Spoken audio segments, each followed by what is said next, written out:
po mga kababayan, dito na.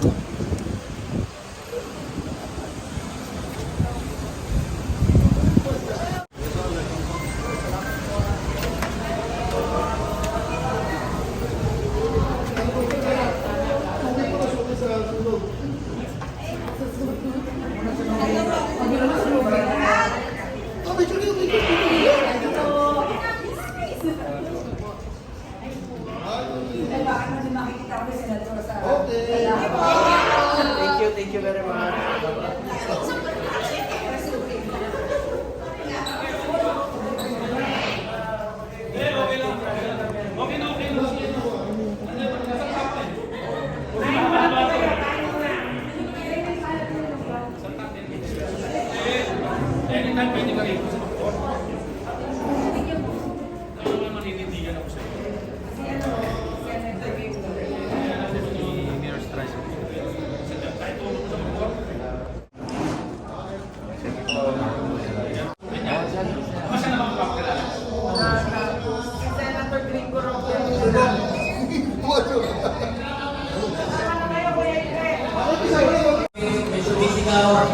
Sabi niya, Senador, salamat sa malasakit, salamat sa Super Health Center.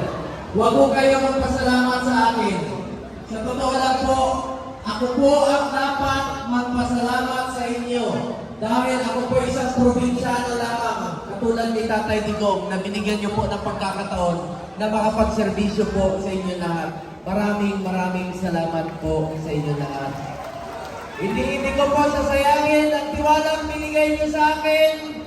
Magsiservisyo po ako para sa inyo lahat. Hindi po ako politiko na mangangako. Gagawin ko lang po ang aking trabaho sa abot ng aking makakaya.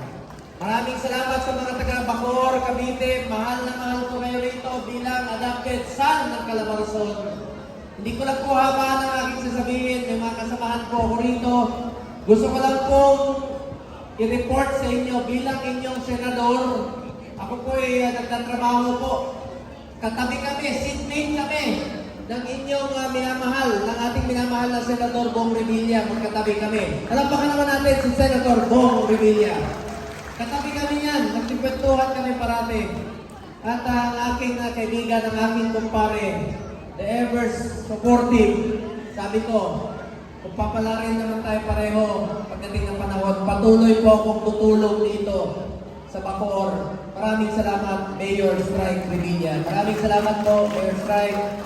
And of course, ang ating mga opisyalis na Vice Mayor Bautista, maraming salamat po. Palapakan po natin. Ang ating mga Councilor, Councilor Levi Tela, Councilor Noli Galvez, Councilor Edwin Malbar, Councilor Mike, Board Member Edwin Malbar, Councilor Mike Bautista, Councilor Adriel Kawaran. And of course, mamaya mabanggitin ko yung mga kasamahan ko sa Senado. Bilang inyong senador, I have authored 16 laws. I have principally sponsored 82 laws, including upgrading of hospitals. 80 po yan. At I co-authored and co-sponsored 185 laws. At wala po akong absent sa Senado. Present po ako parati sa Senado po. At patuloy po ako magtatrabaho. Unahin ko po ang kalusugan. Unahin ko po ang sports. Unahin ko ang youth. Unahin ko edukasyon. At unahin ko po ang trabaho po. Agrikultura, food security. Asahan niyo po, unahin ko parati ang kapakanan ng bawat Pilipino. Interes ng bayan, interes ng Pilipino, at unahin ko yung mga programang makakatulong sa mga mahirap nating kababayan. Asahan niyo po yan, hindi po ako politiko na mangangako, gagawin ko lang po ang aking trabaho sa abot ng aking makakaya. Malaki po utang na loob ko rito sa Bacoor, sa Cavite. At meron kayong malasakit center dito mismo po sa Southern Tagalog Medical Center, at meron rin po sa Provincial Hospital, at meron ng 167 na malasakit center sa buong Pilipinas. Iba po ang malasakit center, iba rin po ang Super Health Center, iba rin po ang Regional Specialty Center. Bilang chairman ng Committee on Health, yan po ang aking naging prioridad. Alam niyo ba, napakarami na pong Super Health Center dito sa Cavite. Gen 3, may Super Health Center. Punta ka ng Imos, may Super Health Center. Diyan na kayo mga anak. Dental Laboratory, X-ray, diyan na po yung konsulta ng PhilHealth dahil lahat ng Pilipino membro po ng PhilHealth. At tututukan ko po itong PhilHealth para sa Pilipino dahil sobra-sobra ang pondo nila habang naghihingalo yung mga pasyente walang pambayad. Tandaan natin, ang PhilHealth po para sa health yan. Hindi negosyo yan. Insurance yan na meron tayong masasandalan tuwing tayo ay nagkakasakit. Pangatlo po, ito pong Regional Specialty Center, yung mga Cancer Center, Heart Center. Itatayo na po sa mga selected DOH hospital sa buong Pilipinas. Ako po ang principal sponsor ng batas na yan. Kasama po si Senator Bong Revilla rin po sa Senado po. Pinaglaban rin po namin yan sa Senado. So maraming salamat po muli sa inyo lahat at nandito po kasama ko ang magiging mga kasama ko rin po sa Senado bukod kay Senator Bong Revilla ay gusto ko pong banggitin sa inyo, iisa naman po ang aming hangarin, tumulong at magserbisyo sa ating mga kababayan, lalong-lalo na po sa mga mahirap. Ito, kilalang kilala niyo na po, mahal na mahal po ito ng masa, ang ating kaibigan, si Senator Willie Revilla. Palapakan po natin. Nakiusap ako sa kanya, kung papalarin siya, unahin yung mga programa, mga katulong sa mga mahirap. Diyan mo mapapakita yung pagmamahal mo sa masang Pilipino. Unahin yung mga mahirap natin kababayan. Palapakan po natin, Senator Willie Revilla. Pangalawa po, ang aking ninong. Noon pa, no? 1997, ninong ko po siya. Isa sa aking hinahangaan, senador, nirespeto natin. Talagang may integridad ang pagkatao.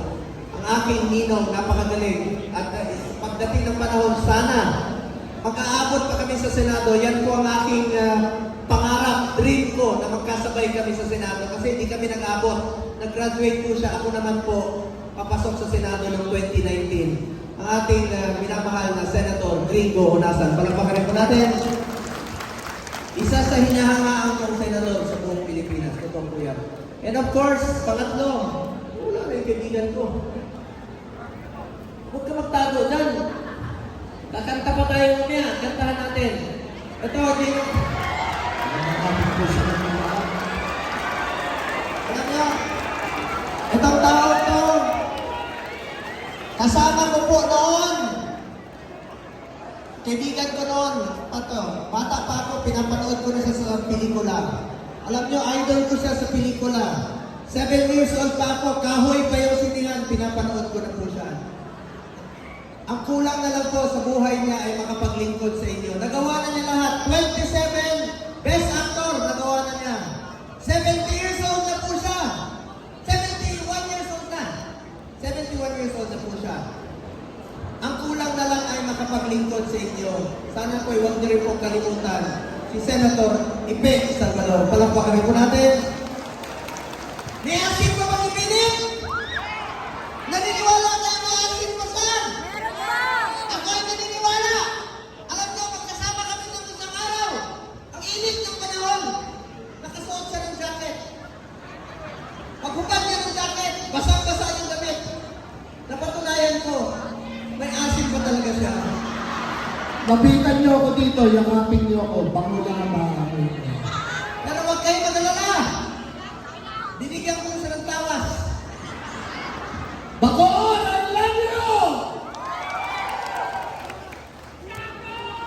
Ano raw? Kakantahan kayo ni Philip Salvador Nunez. May bago na siyang pangalan. Ang pangalan niya. Kung ako, si Mr. Malasakit, di ba ang tawag mo sa akin? Mr. Malasakit, ang tawag natin sa kanya si Ipe, Mr. Epektibo! O ngayon, tatanungin ko kayo, ang bisyo ko magservisyo. Ano ang bisyo ni Philip? Ulit ko nga yung tanong mo. Ang bisyo ko magservisyo, ang bisyo ni Ipe?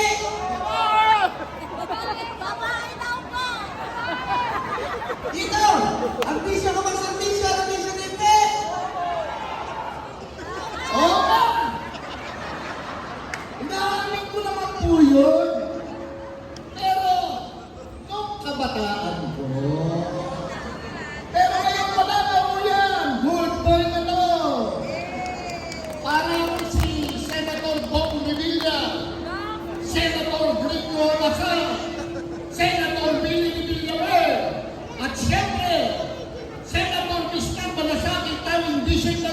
serbisyo. Bong! Go! Huwag mo ako tulad sa'yo. Anyway, Uy, mga kabataan natin. pakiusap ko lang po sa inyo. Yun naman po ang pakiusap ko sa kanila. Unahin po yung pagtulong sa kapwa. Alam nyo, yung pagsiservisyo sa Senado, ang trabaho namin mambabatas. Pero huwag mo natin limitahan bilang mambabatas. Tulungan natin yung mga mahirap, constituency at representation. Yun po ang pakiusap ko sa kanila, sa mga kasamahan ko rito pagdating po sa Senado. Unahin po ang interes ng bayan, unahin po ang interes ng bawat Pilipino. So maraming salamat po sa inyo lahat, mga kababayan ko, sa inyong tiwala sa akin. Patuloy po ako magsiservisyo sa inyo. Madali naman tandaan ang pangalan ko, hindi nyo naman malilimutan. Tawagin nyo lang ako, Kuya Bong! Pag nagkita tayo sa SM, liliprehin ko kayo, manood tayo sine, tawagin nyo lang ako, Bongo! Kuya Bongo! Pero may pakiusap ako sa inyo. Pag mas matanda kayo sa akin, huwag nyo naman ako tawagin Kuya. Alam mo naman magsalubong tayo, Lola. Kuya Bong. Ano ako, super lolo? Then 50 years old na po ako. Madaling tandaan ang pangalan ko. Kahit saan kayo magpunta, maalala niyo po ang pangalan ko. Pumunta kayo dyan, ang traffic. Ano yung maalala niyo pag nakakita kayo ng traffic light? Ano yung green? Go. Pag gutom na kayo, bibili kayo ng manok, chokes po? Anong pangalan ng dating Pangulo? Rodri? Anong paborito namin ulam? Mong? Kita nyo? Paborito namin prutas? Mang? O anong tawag sa mahilig sa alak? Laseng? May go po rin. Hoy, mga laseng ko! Huwag kayo magmaneho pag nakainom kayo. Delikado yan. Pag may nangyari sa inyo, ako na naman maalala nyo. Pag kayo ay na... Kita nyo, hindi nyo makakalimutan. Anong paborito nating araw? Walang trabaho? Kita nyo? Sandali. Gusto ko palang batiin. May kasamahan pa rin kami sa partido, sa PDP Laban. Huwag niyo naman po kalimutan ang mga kasamahan ko. Nandito po si Senator Bato de la Rosa.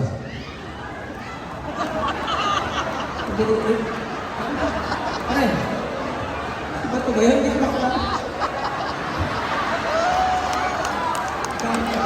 Paano ko si Bato? May mga Bisaya ko rito? Ay, mga Bisaya. Ako ay isang Bisayang Batanggenyo. Sino taga Mindanao dito? Ayun, may napon. Sino mga taga Visayas? Sino mga Ilonggo? Lintik nga pa rin, hindi ko na. Lahat ng Ilonggo, pinsan ko. Ilonggo, Bongo. Batanggen nyo na dito. Kapit-bahay lang tayo. Taga-Tanawan ko, Santo Tomas. Madalit na daan ang pangalan ko. Anong paborito nating araw sa Bisaya? Duming? Last question. Anong paboritong hotel ni Philip Salvador? Sogo! Ano? Hindi mo ba sumisaya sa kanila? Ano? Alam nila. Nakita niyo ako? Hindi yung nakita niyo, hindi yung nakita niyo. Wala. Nagtagtamayan na silang dalawa. Anyway, mga kababayan ko, maraming salamat po sa inyong lahat. Mayor, maraming salamat sa pagkakataon. Alam niyo, bigla lang po kaming naimbitahan dito dahil galing po kami nag-motorcade ni Senator Billy, Senator Gringo sa Dasmariñas, Senator Epe. At salamat sa pagkakataong makapagsalita dito. At ako naman po, kaibigan talaga ako ng Bacoor. Kahit saan partido man tayo mapunta, tandaan niyo po, kami ni Senator, kami ni Mayor Strike Revilla. Iba po ang samahan namin. Unahin namin yung pagsiservisyo. Walang politika po sa pagsiservisyo namin. So ako po ay napapasalamat sa mga taga-Bacoor. Meron lang po akong sasabihin sa inyo, sana po yung maalala ninyo sa mga panahon. Mga kababayan ko, minsan lang po tayo dadaan sa mundong ito. Kung ano pong kabutihan o tulong na pwede natin gawin sa ating kapwa, gawin na po natin ngayon dahil hindi na po tayo babalik sa mundong ito. Ako po ang inyong Senator Kuya Bongo, patuloy na magsiservisyo sa inyo lahat dahil ako po ay naniniwala na ang serbisyo po sa tao, serbisyo po yan sa Diyos. Pasalamatan po natin ang Panginoon sa buhay na binigay niya po sa atin. At mga kababayan ko, tandaan niyo po, mahal na mahal